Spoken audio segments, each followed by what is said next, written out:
Time exclusive में आप सभी का स्वागत है। मैं हूं आपके साथ रोमिता तिवारी। आज प्राइम टाइम की शुरुआत करेंगे उस ब्लैक फंगस से जो पूरे देश में खौफ का दूसरा नाम बन गया है।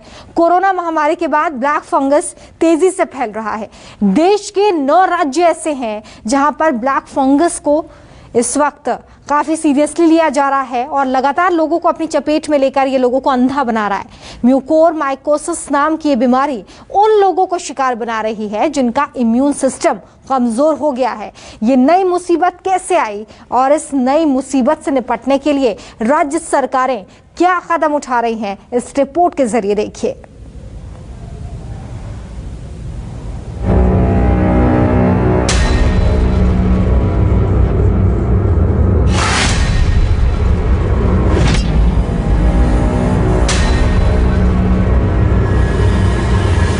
वो अंधा बना देता है,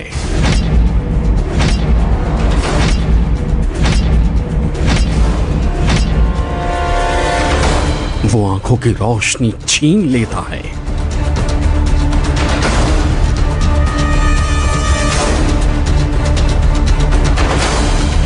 उसने जिस पर अटैक किया उसकी जिंदगी में हमेशा हमेशा के लिए अंधकार छा गया।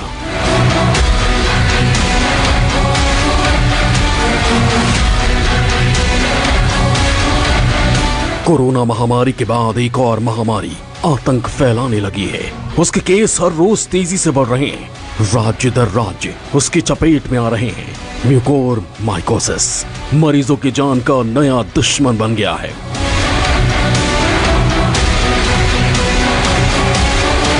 म्यूकोरमाइकोसिस यानी ब्लैक फंगस। कोरोना को मात देने वाले तमाम लोग इस बीमारी के चंगुल में फंस रहे हैं। जिस महाराष्ट्र में कोरोना ने सबसे ज्यादा तबाही मचाई, उसी महाराष्ट्र में ब्लैक फंगस के सबसे ज्यादा मामले हैं। महाराष्ट्र में कोरोना के 2000 ब्लैक फंगस के केस हैं। गुजरात में म्यूकोरमाइकोसिस अब तक 1163 लोगों पर अटैक कर चुका है। मध्य प्रदेश में ब्लैक फंगस के 573 केस आ चुके हैं। राजधानी दिल्ली में इस बीमारी के 200 से ज्यादा केस हैं। उत्तर प्रदेश में ब्लैक फंगस के 73 केस हैं। हरियाणा में इस बीमारी के 177 केस हैं। ब्लैक फंगस तेलंगाना में 60 लोगों को अपने जाल में फंसा चुका है। उत्तराखंड में ब्लैक फंगस की 25 केस आए। कोरोना ने महाराष्ट्र को सबसे ज्यादा दर्द दिया है, लेकिन अब उसी महाराष्ट्र को म्यूकोरमाइकोसिस यानी ब्लैक फंगस ने घेर लिया है। महाराष्ट्र में ब्लैक फंगस की वजह से 90 लोगों की मौत हुई है। मुंबई के 3 बड़े अस्पतालों में इस बीमारी से 19 की मौत हुई है। इनमें सबसे ज्यादा 15 मौतें मुंबई के सायन अस्पताल में हुई हैं। मुंबई और महाराष्ट्र में भी ब्लैक फंगस के मामलों में लगातार बढ़ोतरी देखी जा रही है। सरकारी आंकड़ों की माने तो करीब 1500 से ज्यादा जो ब्लैक फंगस के मामले हैं वो महाराष्ट्र में अब तक सामने आ चुके हैं। वहीं 90 लोगों की इस बीमारी के चलते मौत हुई है।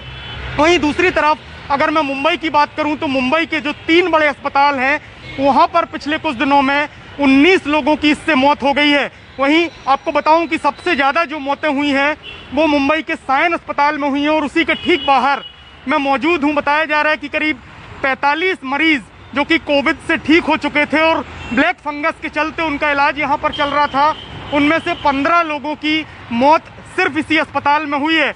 महाराष्ट्र में ब्लैक फंगस लोगों की जिंदगी में अंधेरा घोल रहा है। सरकार भी इस मुसीबत से निपटने में लग गई है। महात्मा ज्योतिराव फुले जन आरोग्य योजना में जो 1000 हॉस्पिटल्स इम्पैनल्ड है, उसमें से भी हर डिवीजन में ऐसे हॉस्पिटल्स हम चुन रहे हैं कि जहां पर ये इलाज हो। गवर्नमेंट के मेडिकल कॉलेजेस से अटैच जितने भी हॉस्पिटल्स है यहाँ वहाँ पर भी ये सब मुफ्त में इलाज होगा। महात्मा ज्योतिराव फुले जन आरोग्य योजना में भी ये मुफ्त में इलाज होगा। म्यूकोरमाइकोसिस के मरीजों पे उनकी जेब से खर्चा न हो, यही व्यवस्था हमने प्रॉपरली की है। मध्य प्रदेश में भी ब्लैक फंगस आफत का दूसरा नाम बन गया है। म्यूकोरमाइकोसिस उन मरीजों पर अटैक कर रहा है जो कोरोना से जिंदगी की जंग जीत गए हैं। एमपी में ब्लैक फंगस के अब तक 573 केस आ चुके हैं, लेकिन इस बीमारी के लिए जिन दवाइयों की जरूरत है वो अस्पताल और मार्केट से गायब हो गई हैं। 4 दिन से यहाँ राउंड लगा रही, सुबह शाम मैं सुबह 9 बजे आ जाती हूँ, इसकी शाम को 7 बजे अंधेरा होने पे घर जाती हूँ। उसके बाद भी मुझे एक इंजेक्शन भी अवेलेबल नहीं हुआ। मेरे पेशेंट ने आज मुझसे ये बोल दिया कि मैं मर जाऊंगा, घर ले चलो। उनको पूरे ये ब्रेन में पूरा दर्द हो रहा है। अब डॉक्टर बोलते हैं कि हमें इंजेक्शन मिल ही नहीं तो हम कहाँ से देंगे। और यहाँ पे मैं 3 दिन से आ रहा हूँ, 3 दिन से मुझे सिर्फ 2 इंजेक्शन ही दिए और ऐसा है कि आप सुबह आओगे यहाँ पे आपको शाम हो जाएगी तब जाके आपको इंजेक्शन मिलेंगे। हम सुबह 9 बजे से आए, अभी लाइन में लगे हुए हैं, अब जाके हमें ये पर्ची मिली हुई है, हमें पेमेंट करना है और अब हमें जाके इंजेक्शन मिलेंगे। कोरोना की आफत से अभी बाहर निकले भी नहीं थे कि मध्य प्रदेश को म्यूकोरमाइकोसिस ने दबोच लिया है। ब्लैक फंगस के लिए रामबाण माने जा रहे एम्फोटेरिसिन बी इंजेक्शन की कमी को लेकर अब राज्य सरकारें हरकत में आ गई हैं। ब्लैक फंगस के पेशेंट्स आज मध्य प्रदेश में 573 के आसपास हैं। मेरे पास हर जिले का हिसाब है, थोड़े और बढ़ सकते हैं कि मैं लगातार संपर्क में हूं। जितने इंजेक्शन मिल पाए, चाहे वो सन फार्मा के दिलीप सांघवी, उनसे बात करके फिर भारत सरकार ने अब तय कर लिया है कि वो वहीं से कोटा आवंटित करेंगे। आज या कल इंपोर्ट होकर इंजेक्शन आ रहे हैं, वो जैसे ही आते हैं हम उनको जिलों में भिजवाते हैं और उनका न्यायपूर्ण वितरण सुनिश्चित कराएंगे। दिल्ली में म्यूकोरमाइकोसिस के इलाज के लिए एडमिट होने वाले मरीजों की संख्या भी तेजी से बढ़ रही है। एम्स में ब्लैक फंगस के 100 से ज्यादा मरीज भर्ती हैं। गंगाराम अस्पताल में ब्लैक फंगस के 60 केस हैं। दिल्ली में मैक्स के सभी अस्पतालों में 25 मरीज एडमिट हैं। लेडी हार्डिंग में 12, आरएमएल में 5, अपोलो में 10 का इलाज चल रहा है। ब्लैक फंगस का इलाज जो है वो स्टैंडर्ड प्रोटोकॉल के तहत किया जाता है। अस्पतालों में पहले भी हो रहा था और ये घर पे इलाज नहीं हो सकता है, तो इसके लिए लोग कह रहे हैं कि बाजार में मिलना, बाजार की जरूरत नहीं, हॉस्पिटल्स को बिल्कुल दवाई की कोशिश की जाएगी कि हॉस्पिटल को डायरेक्ट मिल जाएगा। तो दवाई का क्या है सर जो मिल ही नहीं? देखिए, उस दवाई की प्रोडक्शन पहले बहुत कम थी। हमने डिमांड की है कि हमारे को बहुत बड़ी मात्रा में इसकी डोज दी जाए। तो शॉप पे देखो, अस्पताल के अंदर ही ये ट्रीटमेंट हो सकता है। आईसीयू के अंदर जो पेशेंट है उसी का ट्रीटमेंट हो सकता है। तो लगभग कितने डोज की डिमांड की है? हमने अभी 1 लाख डिमांड भेजा है। हरियाणा और पंजाब में भी ब्लैक फंगस ने शिकंजा कसना शुरू कर दिया है। हमने इसके लिए सभी मेडिकल कॉलेजेस में 20-20 बेड के वार्ड रिजर्व किए हैं और सिविल अस्पतालों के सारे सीएमओस को हमने ये डायरेक्टिव दिया है कि जैसे ही कोई केस डिटेक्ट हो उसको अटैच्ड मेडिकल कॉलेज में रेफर कर दिया जाए। कोरोना से रिकवर हुए मरीज का इम्यून सिस्टम बेहद कमजोर होता है। ऐसे में म्यूकोरमाइकोसिस कोरोना मरीजों पर ही अटैक कर रहा है। यहाँ ये जानना भी बेहद जरूरी है कि म्यूकोरमाइकोसिस कैसे इंसान के शरीर में पहुंचता है।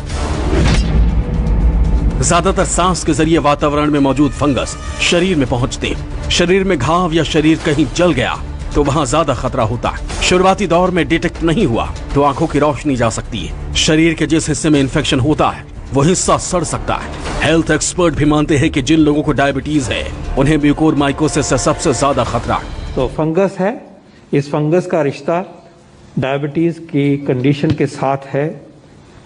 जब डायबिटीज अनकंट्रोल्ड होती है, डायबिटीज पूरे शुगर लेवल अच्छी तरह से हाई होते हैं, जैसे आपको मालूम है शुगर के, तो अगर वो नॉर्मल में नहीं है, नॉर्मल सिचुएशन में नहीं आए, डायबिटीज अनकंट्रोल्ड है तो म्यूकर अटैक करता है।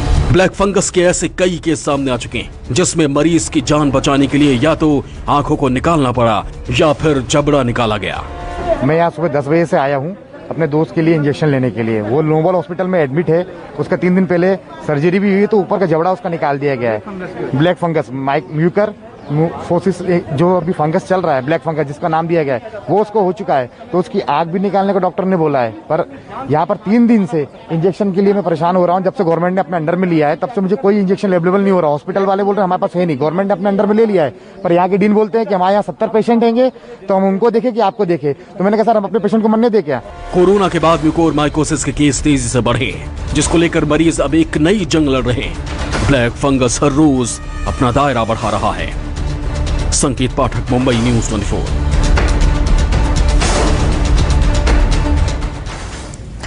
तो आपने देखा कि एक तरफ कोरोना और दूसरी तरफ फंगस। इंसान जाए तो जाए कहां? ब्लैक फंगस 9 राज्यों पर शिकंजा कस चुका है, तो अब ब्लैक फंगस आफत के बाद व्हाइट फंगस भी मुसीबत बनकर धावा बोल चुका है। ब्लैक फंगस के बाद अब व्हाइट फंगस लोगों को अपनी चपेट में ले रहा है। व्हाइट फंगस को और भी ज्यादा खतरनाक इसलिए माना जा रहा है क्योंकि इसे ट्रैक करना, इसका पता लगाना काफी मुश्किल है। देखिए आखिर क्या है ये बीमारी और इससे बचने के उपाय क्या है।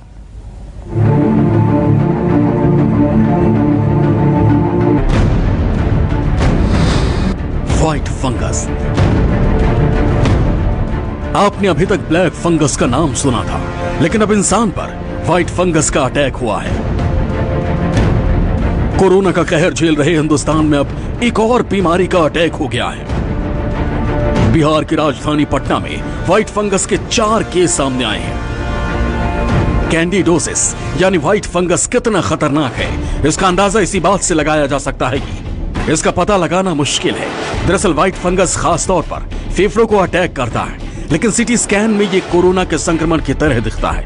ऐसे में मरीज इस कंफ्यूजन में रहता है कि आखिर वो कोरोना से संक्रमित है या फिर व्हाइट फंगस से। इसके अंदर में इन्फेक्शन हुआ है तो मरीज को तेज बुखार आ सकता है, खांसी आ सकती है, खून आ सकता है खांसी के साथ। ये सारे लक्षण इसके अंदर देखने को मिलते हैं। अगर ये हमारे ब्रेन या राइनोसेरेब्रल नाक या साइनसेस के अंदर में इन्फेक्शन होगा तो हमारे ब्रेन के अंदर में जाके ये ब्रेन के अंदर में एब्सेस क्रिएट कर सकता है। किसी को सीजर्स आ सकते हैं, हेडेक, कंफ्यूजन, कोमा, ये सारे उसके कॉम्प्लिकेशन हैं। तो ये कौन से पार्ट को अफेक्ट करता है, लक्षण उस पर डिपेंड करते हैं। व्हाइट फंगस शरीर के कई अंगों पर असर डालता है। व्हाइट फंगस फेफड़ों के अलावा स्किन, नाखून, मुंह के अंदरूनी भाग, आंत, किडनी और ब्रेन को संक्रमित कर सकता है। व्हाइट फंगस चेस्ट में ज़्यादा भी इन्फेक्शन कर सकता है ये, क्योंकि ऑक्सीजन के ये जो प्रवाह होता है उसमें अगर फंगस है ट्यूब में, चाहे स्टरलाइजेशन नहीं हुआ प्रॉपरली, तो चेस्ट को इन्फेक्ट कर देता है और वैसा ही HRCT में पिक्चर आएगा वो पैदा करेगा जैसा कि आपको इसमें मिलता है, कोरोना में मिलता है। अब ये समझिए कि व्हाइट फंगस इंसान को अपनी चपेट में लेता कैसे है। व्हाइट फंगस उन लोगों को अपने चपेट में लेता है जिनकी प्रतिरोधक क्षमता यानी इम्यूनिटी सिस्टम कमजोर होती है, जो डायबिटीज की लंबे समय से दवाई ले रहे हों या फिर कोरोना काल में जिनको हाई डोज स्टेरॉइड दिया गया हो, या फिर वो लोग जो कि काफी समय से एंटीबायोटिक का इस्तेमाल कर रहे हों। ऐसे लोगों में व्हाइट फंगस होने का खतरा दिखाई पड़ता है। साथ ही साथ जानकार ये भी कहते हैं कि जो लोग ऑक्सीजन सपोर्ट पर काफी लंबे समय तक रहे हैं उनमें भी व्हाइट फंगस का खतरा दिखाई पड़ता है। आजकल ये इम्पोर्टेंट हो जाता है इसलिए कि आजकल हमारे कोरोना के पेशेंट्स में हम लोग ऑक्सीजन सपोर्ट देते हैं, स्टेरॉइड्स देते हैं, उसमें फंगल डिजीज़ का इन्फेक्शन का ज़्यादा चांस होता है। और ये जो वाइट फंगस है और ब्लैक फंगस दोनों अपॉर्चुनिस्टिक फंगाई में आते हैं। अपॉर्चुनिस्टिक फंगाई का ग्रुप मतलब कि मौका परस्त फंगस, जब भी बॉडी कमजोर पड़े तो ये अटैक कर देते हैं। हालांकि अभी तक व्हाइट फंगस के ज्यादा केस नहीं पाए गए, लेकिन इसका प्रकोप ज्यादा ना बढ़े इसके लिए कई चीजों का ध्यान रखना जरूरी है। अगर चेस्ट इन्फेक्शन हो या HRCT में कोरोना जैसे लक्षण दिख रहे हो तो फंगस कल्चर टेस्ट करवाएं। जो पेशेंट ऑक्सीजन सपोर्ट पर हैं, उनके ऑक्सीजन या वेंटिलेटर मशीन को स्टेरलाइज करें। अगर मरीज घर पर ऑक्सीजन सपोर्ट पर हो तो ऑक्सीजन की नलियों को जीवाणु मुक्त करें। ब्लैक फंगस हर वर्ग के लोगों को अपनी चपेट में ले सकता है। बच्चे, बूढ़े, सभी पर व्हाइट फंगस का खतरा मंडरा रहा है। ऐसे में अगर इससे बचने के उपायों का ख्याल नहीं रखा गया तो ये खतरनाक बीमारी इंसान को अपनी चपेट में ले सकती है। दिल्ली से पल्लवी झा के साथ सौरभ कुमार, पटना, न्यूज़ 24। तो एक तरफ कोरोना महामारी ने पूरे देश में हाहाकार मचा रखा है, तो वहीं दूसरी तरफ अच्छी खबर भी सामने आई है। अब घर पर भी आप कोरोना का टेस्ट कर सकते हैं। ICMR ने रैपिड एंटीजन टेस्ट किट को मंजूरी दे दी है, जिसके जरिए अपने घर पर ही आसानी से ये टेस्ट किया जा सकता है। लेकिन कैसी ये किट दिखती है, कैसे इससे टेस्ट होता है, न्यूज़ 24 पर देखिए इसका पूरा डेमो।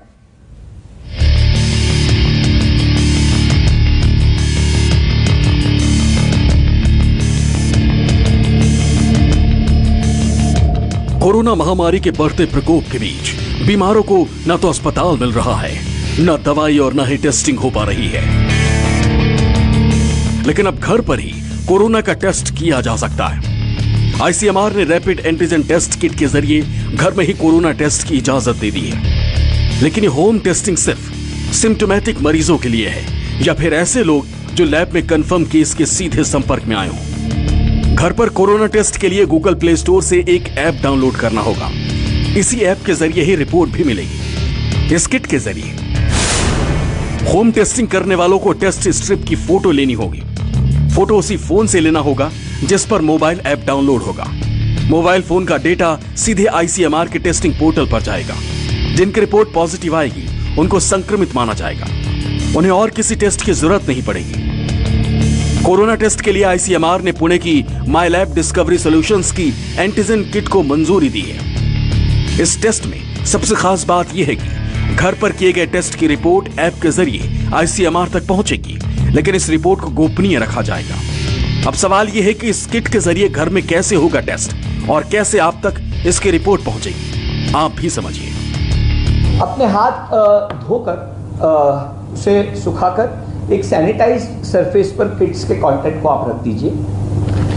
सबसे पहले होती है ये बफर ट्यूब, जिसे आपको 2-3 बार टैप करना है और आप इसे अनकैप कीजिए। उसके बाद होता है ये नेजल स्वॉब। ये नेजल स्वॉब के निचले हिस्से को पकड़कर आपको इसे ब्रेक करना है और ये स्वॉब आपको निकालना है। इसके बाद जिस व्यक्ति की टेस्ट करनी है उसके नाक में इसे मात्र 3 से 4 सेंटीमीटर अंदर आपको डालना है और 5 बार आपको रोल करना है।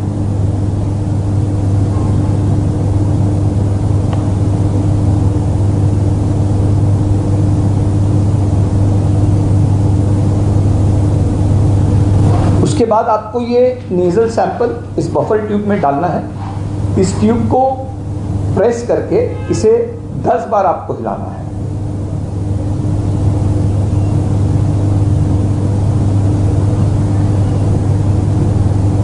उसके बाद इसमें ये ब्रेक पॉइंट दिया गया है, जहां से आपको इस नेजल स्वॉब को तोड़ देना है ताकि कंटैमिनेशन का कोई खतरा न रहे। उसके बाद आप इसको ये ड्रॉपर के द्वारा टाइटली सील करेंगे और ये जो कैसेट दी गई है इस पाउच के अंदर, ये टेस्टिंग कैसेट आपको दी गई है, इसमें आपको मात्र 2 बूंद 2 ड्रॉप्स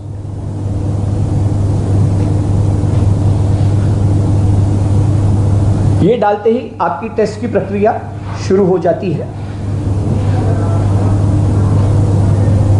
और आपको पहले सी लाइन आएगी। सी लाइन का मतलब है कि आपका टेस्ट ठीक से कंडक्ट हुआ है। इसके बाद इसके ऊपर टी लाइन है। पॉजिटिव केसेस में जनरली 5 से 7 मिनट में टी लाइन आ जाती है। अगर सी और टी लाइन दोनों आई है इसका मतलब आप पॉजिटिव हो और 15 मिनट तक आपको रुकना है। अगर टी लाइन नहीं आती है तो उसका अलार्म भी हमारे ऐप में होगा। वो अलार्म बजते ही जो भी रिजल्ट है, अगर टी लाइन नहीं आई तो इसका मतलब आप पॉजिटिव नेगेटिव हो और ये आपका रिजल्ट आपको हमारे ऐप में आपको इसका पिक्चर लेना है और अपलोड करना है और आपको आईसीएमआर द्वारा आपकी रिपोर्ट भी मिल जाएगी आपके मोबाइल ऐप पर ही। उसके बाद हमने ये बायो हजार्ड बैग दी है। कोरोना में कंटेमिनेशन का डर हमेशा रहता है। ये सारे जो कंटेंट्स जो आपने यूज़ किए, ये कैसेट, ये बफर और ये स्वॉब स्टिक, आपको इस बायो हजार्ड बैग में डाल के इसको ठीक से आपको डिस्पोज करना है ताकि कंटेमिनेशन का खतरा बिल्कुल ना रहे। इस तरह से आपकी ये टेस्ट आप काफ़ी आसानी से घर बैठे कंडक्ट कर सकते हैं। घर पर किए गए एंटीजन टेस्ट में पॉजिटिव पाए जाने वाले सभी लोगों को आईसीएमआर और स्वास्थ्य मंत्रालय की होम आइसोलेशन की गाइडलाइन का पालन करने की सलाह दी गई है। Bureau report, news 24। कोरोना मरीजों के कम होते आंकड़ों और तीसरी लहर की आशंका के बीच सरकार लगातार सख्त नियम बना रही है। हर हाल में कोरोना को मात देने की कोशिश हो रही है। कोरोना को खत्म करने के लिए एक बार फिर केंद्र सरकार की तरफ से नई गाइडलाइंस सामने आई है। इस नई एडवाइजरी में ये कहा गया है कि जो घर पर रहकर बीमारी को मात देने की कोशिश में जुटे हुए हैं वो इस नई गाइडलाइंस को अच्छे से समझ लें। नई गाइडलाइंस में आखिर क्या लिखा गया है, क्या बताया गया है, देखिए इस रिपोर्ट में।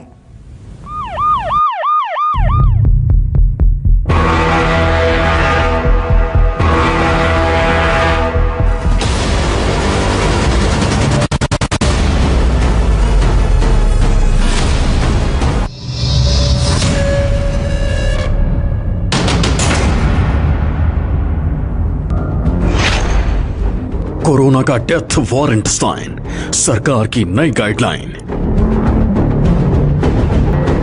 कोरोना मरीजों के घटते आंकड़ों से सिस्टम भले ही खुश क्यों ना हो रहा हो, लेकिन महामारी का प्रकोप अभी घटा नहीं है। अस्पतालों में अभी भी कोरोना मरीजों की भीड़ है, दवाइयों की कमी है, तो कुछ लोग बीमारी को हराने के लिए घर पर ही इलाज करवा रहे हैं, दवाई ले रहे हैं, होम आइसोलेशन में रह रहे हैं। घर पर रहकर वायरस को मात देने की कोशिशों में जुटे मरीजों के लिए केंद्र सरकार की तरफ से नई गाइडलाइन जारी की गई है, जिसमें कोरोना के खिलाफ जंग में बेहतर वेंटिलेशन पर जोर दिया गया है।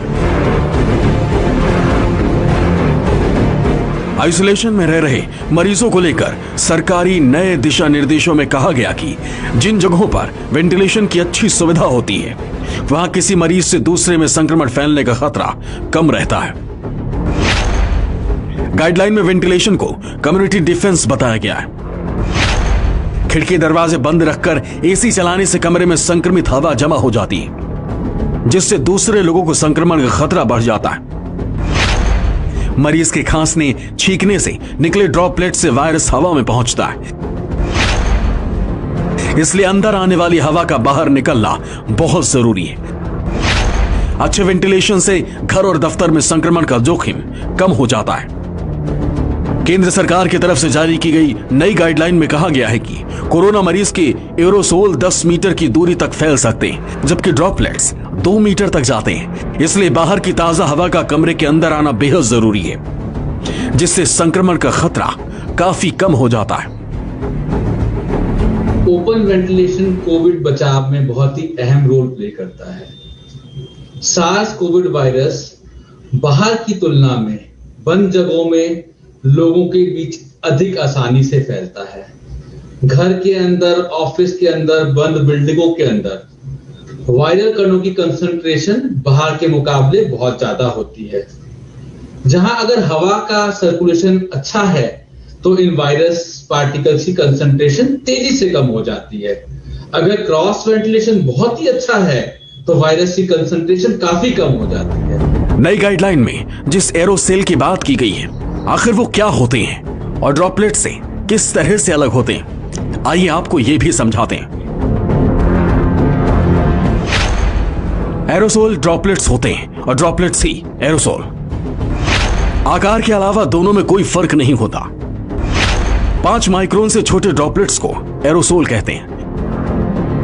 होम आइसोलेशन के अलावा मास्क को लेकर भी एडवाइजरी जारी की गई है। लोगों को डबल लेयर या फिर N95 मास्क पहनने की सलाह दी गई है। अगर डबल मास्क पहन रहे हैं तो पहले सर्जिकल मास्क पहने, फिर उसके ऊपर टाइट फिटिंग वाला कपड़े का मास्क लगाएं। किसी के पास सर्जिकल मास्क नहीं है तो वो कॉटन के 2 मास्क पहन सकता है। ओपन एयर वेंटिलेशन के बावजूद आपको अपना मास्क, अपने नियर डियर वंस का मास्क लगाए रखना है। ये कोविड-19 को फैलने से रोकने के लिए जो हस्तक्षेप के पैकेज का एक महत्वपूर्ण अंग है, पर हमें अपने बाकी बेसिक्स भी नहीं भूलने हैं। ओपन और सेफ वेंटिलेशन के साथ मास्क हमेशा जरूरी रहेगा। साथ ही नई गाइडलाइन में यह भी कहा गया है कि जिन लोगों में कोरोना के लक्षण नजर नहीं आते वो भी संक्रमण फैला सकते हैं, इसलिए लोगों को कोरोना प्रोटोकॉल का सख्ती से पालन करना चाहिए। इसके अलावा आशा वर्कर, आंगनबाड़ी कार्यकर्ता और दूसरे हेल्थ वर्कर्स को भी रैपिड टेस्ट करने की ट्रेनिंग की बात कही गई है। Bureau report, news 24।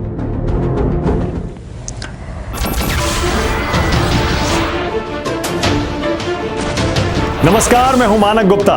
अगर आपको हमारा ये वीडियो पसंद आया हो तो इसे लाइक और शेयर जरूर करें, और हां, हमें सब्सक्राइब और फॉलो करना ना भूलें ताकि आप देश और दुनिया की कोई खबर मिस ना करें। तो जुड़े रहिए हमारे साथ और देखते रहिए न्यूज़ 24।